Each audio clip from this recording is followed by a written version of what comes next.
Bonjour à tous et bonjour à toutes. J'espère que vous allez bien. Donc je vous fais cette petite vidéo justement pour vous raconter une sorte de petite histoire théâtralisée. On va dire ça comme ça. Alors j'ai des petites notes pour suivre parce que j'ai fait un scénario. La plupart quand même de ce qu'on va vivre là avec cette petite scène sera improvisé. Donc ne soyez pas trop exigeants et j'espère que l'histoire tout simplement va vous plaire. Et bien sans plus attendre, allons-y.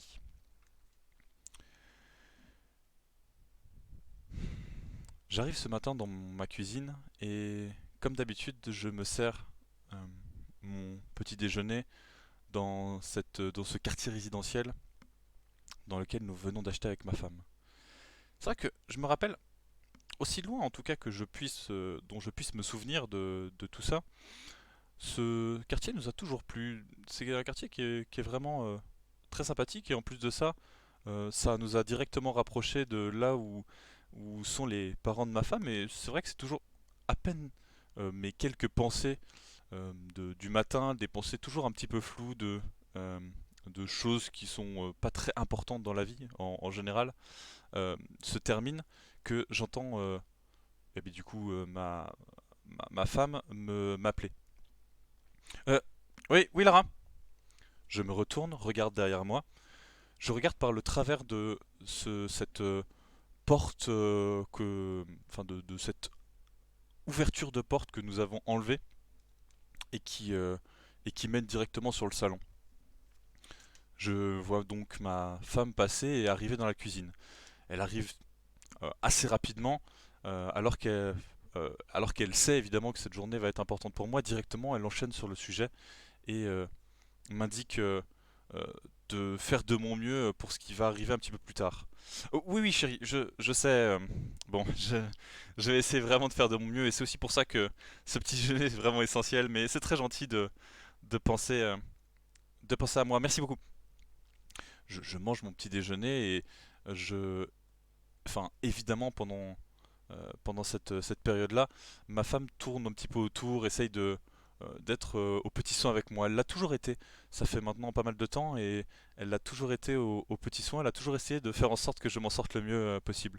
C'est vrai que cet entretien est plutôt important pour moi, donc j'espère vraiment pas le louper et je suis très concentré sur à quel point est-ce que je vais être capable de réussir cet entretien. Oui, oui, chérie, oui, oui.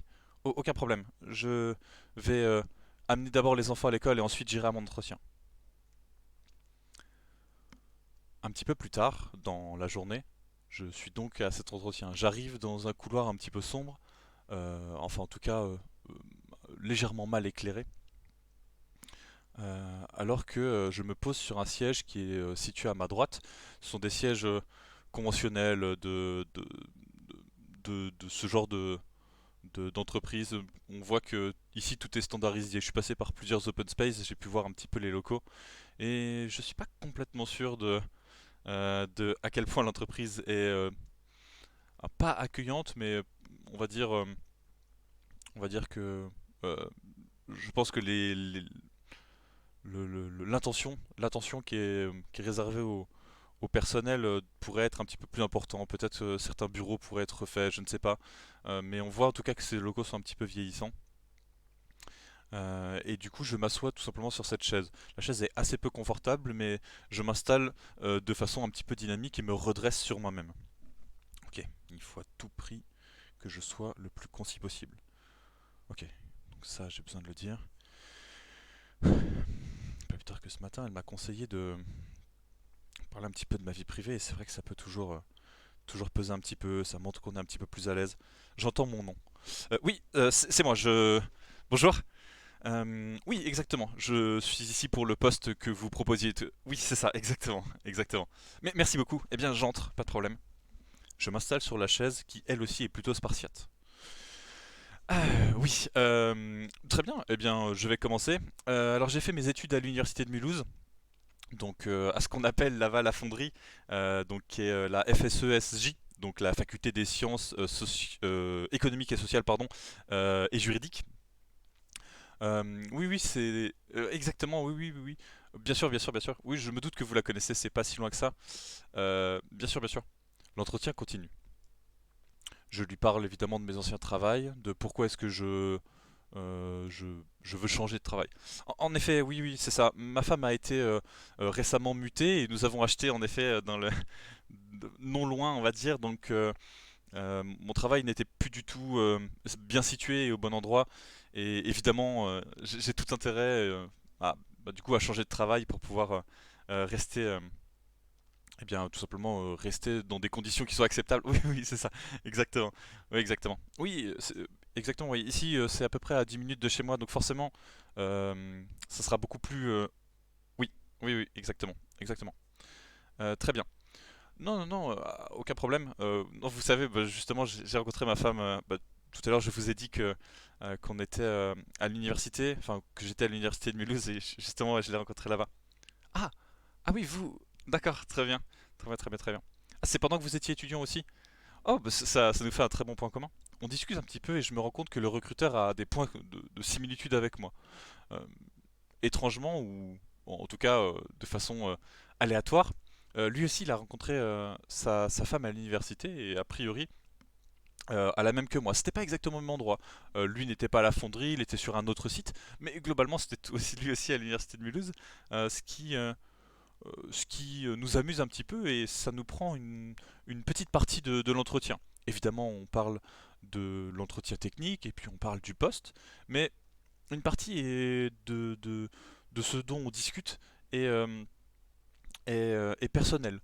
On discute évidemment du coup de nos études respectives, de ce qu'on a pensé de l'université et puis de ces années-là qui, pour tous les deux, commencent de dater un petit peu.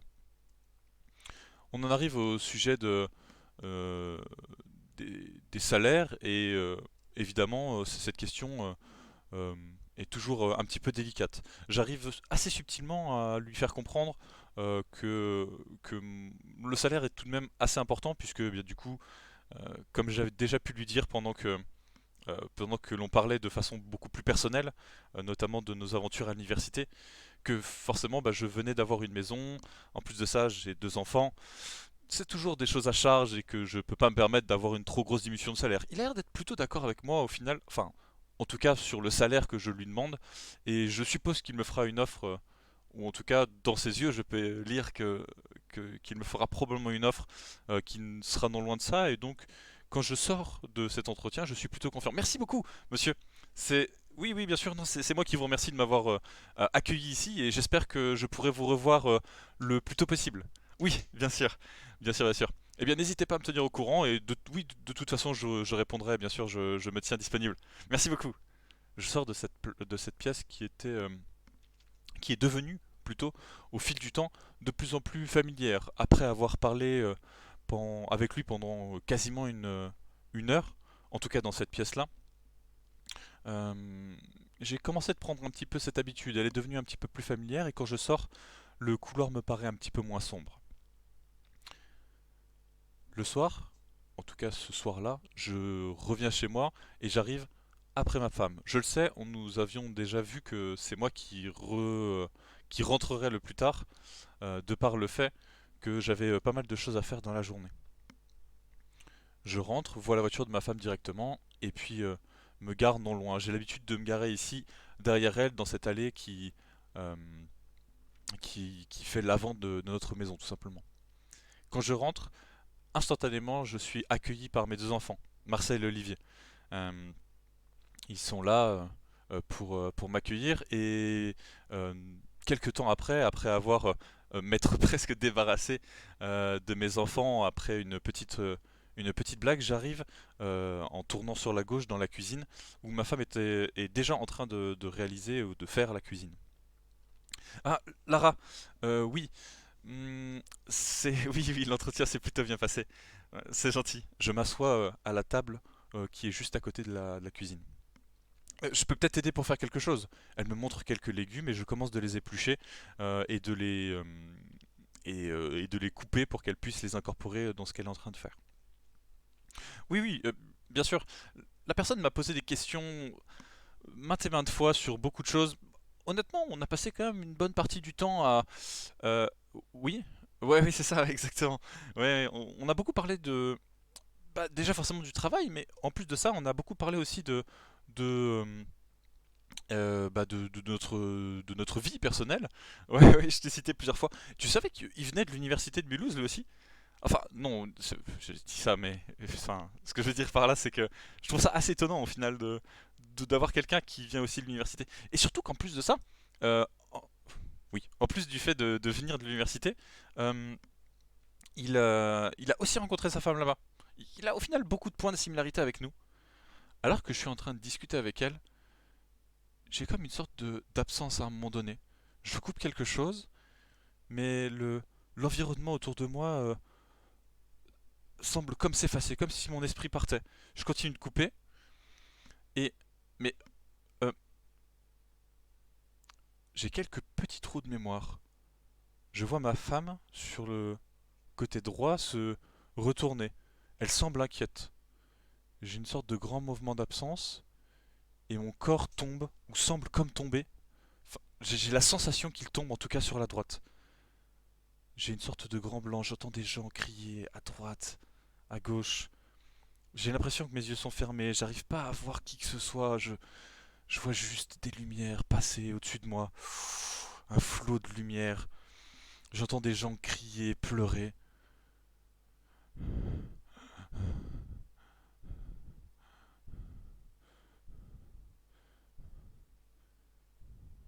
Quand je regarde autour de moi, une sorte de grande pièce. Je suis dans un lit. Ok, c'est un lit d'hôpital, c'est sûr. Je bouge très péniblement et très difficilement la tête, mais j'arrive quand même en ouvrant, en essayant d'avoir mes yeux entrouverts, à me rendre compte que je suis en effet dans un hôpital. J'ai plusieurs tuyaux qui sortent de ma peau, de différentes veines au niveau de mes deux bras, et je vois que je n'ai personne autour de moi. La chambre est plutôt, eh bien, comme une chambre d'hôpital au final, plutôt, euh, eh bien, enfin, elle est blanche et assez impersonnelle, alors que sur la gauche, une télé en haut éteinte attend patiemment.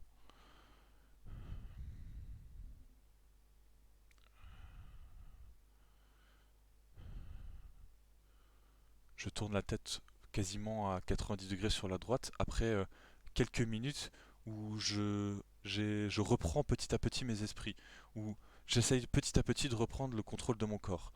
Quasiment rien ne répond, mes bras semblent extrêmement lourds, mon corps n'a absolument pas envie de se lever. J'arrive juste à bouger du coup la tête et je réactive petit à petit les muscles du haut jusqu'au bas de mon corps. Quand je tourne la tête sur la droite, je vois un électrocardiogramme qui indique un pouls, enfin qui indique mon rythme cardiaque tout simplement, alors que au bout de quelques minutes, peut-être 5, 6 minutes, où je regarde tout autour de moi, quelqu'un rentre dans la pièce. Je vois une infirmière qui, qui rentre, qui déboule vraiment dans la pièce et qui rentre bah voilà, de façon très rapide. Oh, euh, je la refais, excusez-moi. Oh, pourquoi je suis... J'essaie de lui balbutier quelques trucs. Pourtant, dans ma tête, ça me paraissait plutôt clair. J'avais essayé de faire une vraie phrase entière. Quelque chose de normal, rapide, avec un vrai ton. Mais les mots ne sortaient pas. C'était vraiment difficile. L'infirmière m'explique. Apparemment, ça fait 3 mois que je suis dans le coma.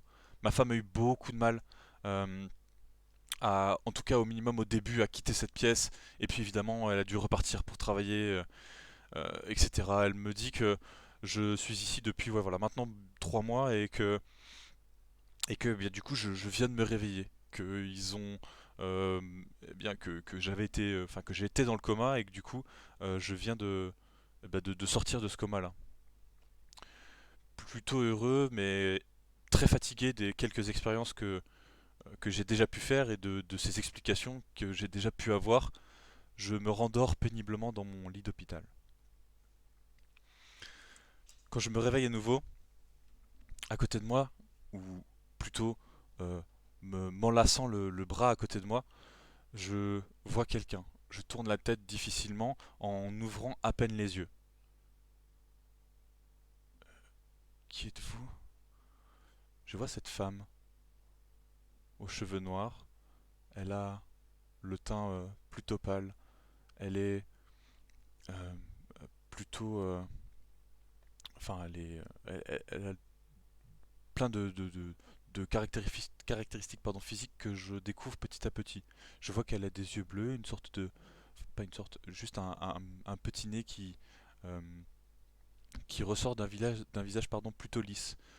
Sa bouche est légèrement maquillée et je vois que elle porte des vêtements qui sont euh, des vêtements ce que j'appellerais de travail où globalement on voit qu'elle a enfin c'est une sorte de tailleur qui globalement m'indique que elle est probablement sortie du travail peut-être précipitamment ou je ne sais trop. En tout cas, quand je la vois juste à côté de moi, eh bien je ne la reconnais pas. Qui êtes-vous? Elle m'indique euh, après avoir pleuré pendant facile quelques secondes que je suis sa femme et elle est extrêmement triste que je la reconnaisse pas. Lara, tu t'éteins les cheveux. Alors que je lui fais ou que je lui adresse ces quelques mots, je la vois pleurer de plus belle. Elle semble avoir du mal à accepter que je sois revenu. Je ne sais pas encore ce qui se passe. Euh, J'aimais bien ton blond vénitien. J'essaie de lui donner quelques mots, peut-être d'essayer de la rassurer. Est-ce que Marcel va bien? Olivier, ça va? Je lui sors ces quelques noms, le nom de nos deux fils, et de nouveau elle pleure encore. Elle a du mal à donner un seul mot. Je sens que c'est vraiment difficile pour elle. Alors qu'elle est encore en sanglots, que sa gorge semble extrêmement serrée, elle me regarde avec ses yeux bleus très profonds. Des larmes coulent partout autour de ses joues et viennent à passer autour de sa bouche. Elle ne s'appelle pas Lara.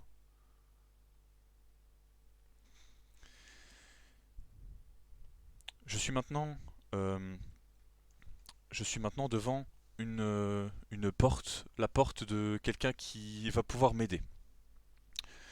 Je suis ici, ça fait maintenant un peu plus d'un an que j'ai été réveillé dans ce lit d'hôpital, et ça fait du coup un peu plus d'un an que je vis ma vie avec Anne, Anne Robert.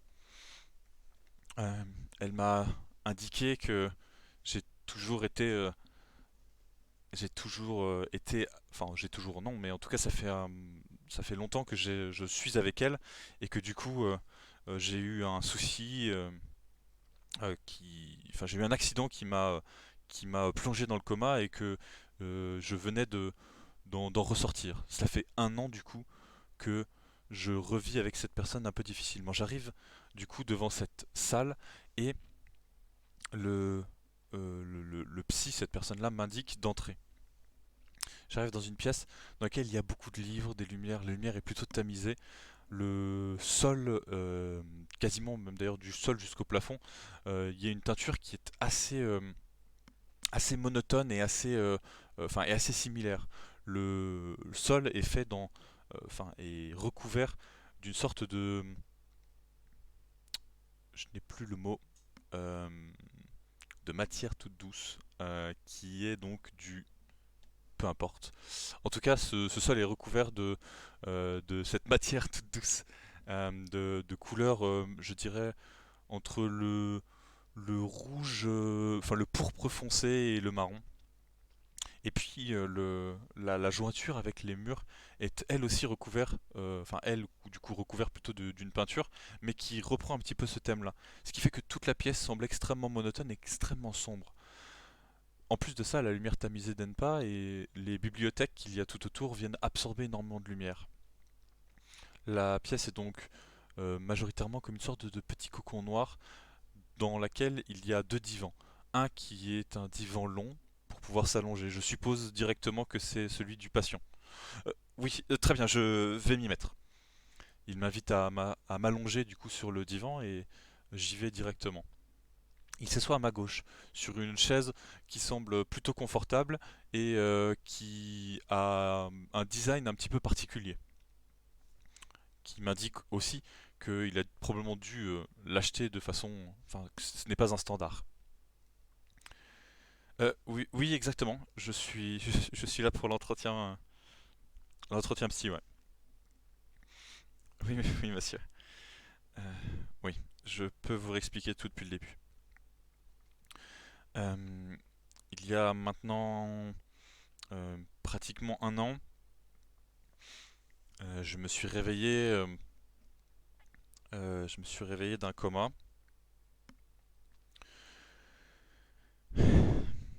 Euh, euh, Immédiatement, euh, Anne Robert est, est venue à mon chevet et, et, et depuis j'ai beaucoup de mal à oublier mon ancienne vie, à oublier mon autre vie, celle que j'ai vécue pendant 8 ans avec ma femme, avec Lara.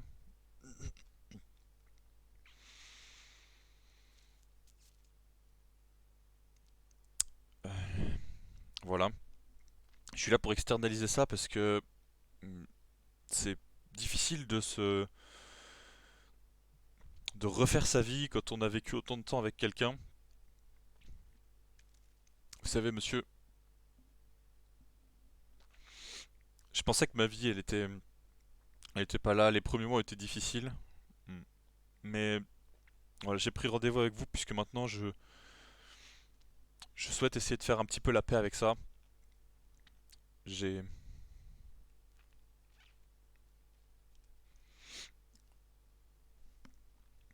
j'ai j'ai un peu peur de plusieurs choses différentes. Déjà, ma femme, euh, Lara, me manque beaucoup. Mes fils aussi. Ils me manquent énormément. De temps en temps, je les vois, mais c'est vraiment pas souvent. Et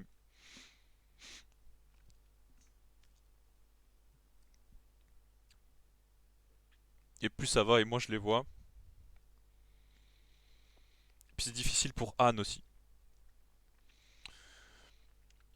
Anne me voit me réveiller un jour sur deux,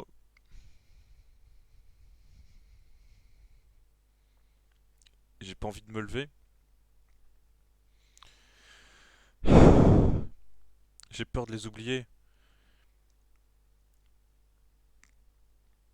J'ai vraiment peur de les oublier.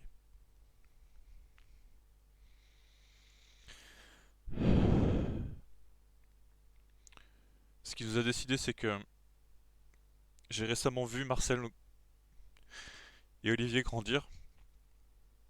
C'était difficile. C'était vraiment difficile. Je les ai vus grandir par période, je les ai même pas vus grandir en entier. Vous savez, c'est plus mes fils au final.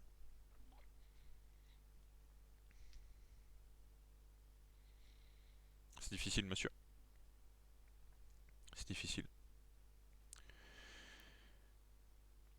En plus de ça, maintenant j'ai peur de pas être. Je me pose la question depuis quelques mois maintenant, mais qu'est-ce qui me prouve que je suis vraiment là dans ce monde? Imaginez, ça fait pareil. J'ai vraiment peur de quoi que ce soit. J'ai peur de m'engager. C'est vraiment difficile, monsieur. Et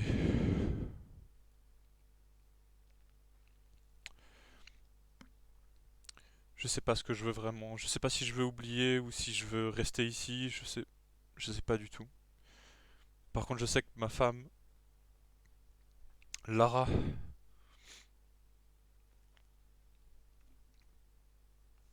oh pardon,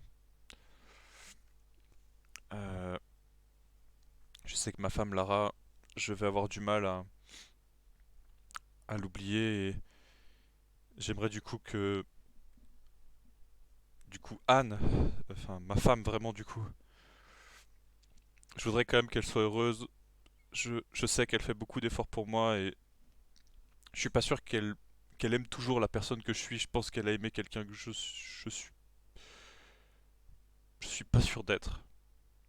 Ok, excusez-moi. Hop, hop, hop, hop.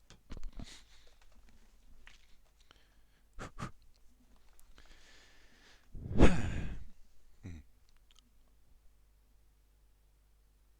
L'entretien évidemment se finit. Enfin, en tout cas, il y a encore évidemment encore pas mal de petits trucs qui ont été dits dans cet entretien. Et puis il se finit à un moment donné, alors que je rentre ou je vais pour rentrer jusqu'à chez moi. Un autre jour, du coup, une personne monte sur une estrade. Cette personne, hop, excusez-moi, j'en prends un deuxième. Euh, une personne monte sur une estrade. Cette personne, c'est un garçon aux cheveux noirs qui monte sur une estrade devant une petite foule qui est qui attend enfin debout un petit peu sur un parquet, enfin pas un parquet, comment on appelle ça déjà? Un parterre, pardon, justement, un parterre assez floral. Excusez-moi. Hop, un parterre assez floral. Ok.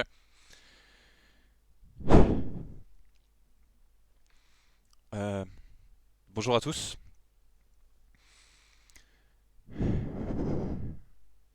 Si nous sommes ici rassemblés, c'est c'est pour cette cérémonie de d'enterrement de mon père.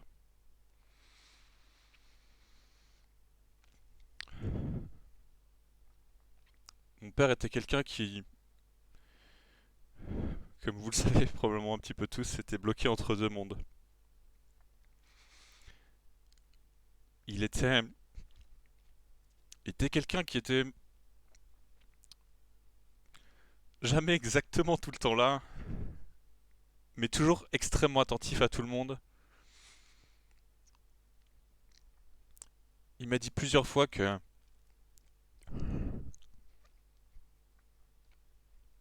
qu'il voulait décevoir personne.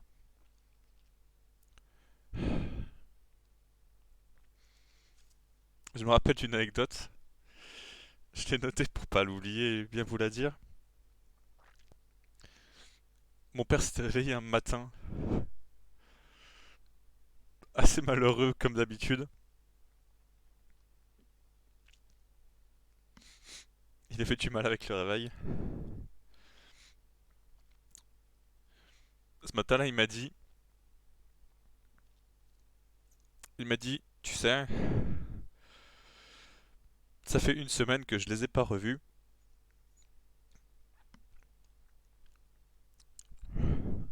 Ça fait une semaine que j'ai pas rêvé d'eux.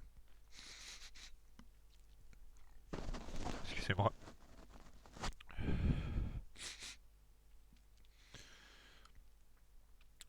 Le lendemain de ça, il était très heureux. Il m'a dit qu'il m'aimait, mais qu'il était aussi content de les avoir revus.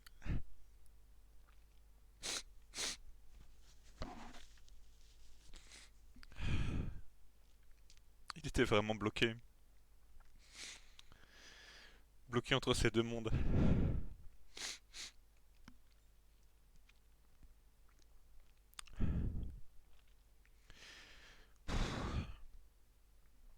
Et aujourd'hui, ce que je voudrais te dire, papa, avant que tu partes,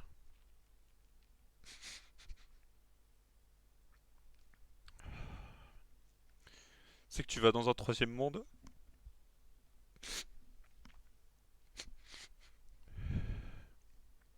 et que quand je viendrai te rejoindre, eh bien j'espère que tu me parles. Pardon.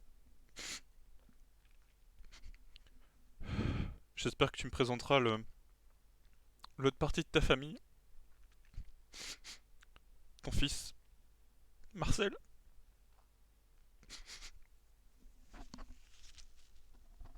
Hop. Excusez-moi. Hop, je vais prendre encore un autre mouchoir. Hop, hop, hop là.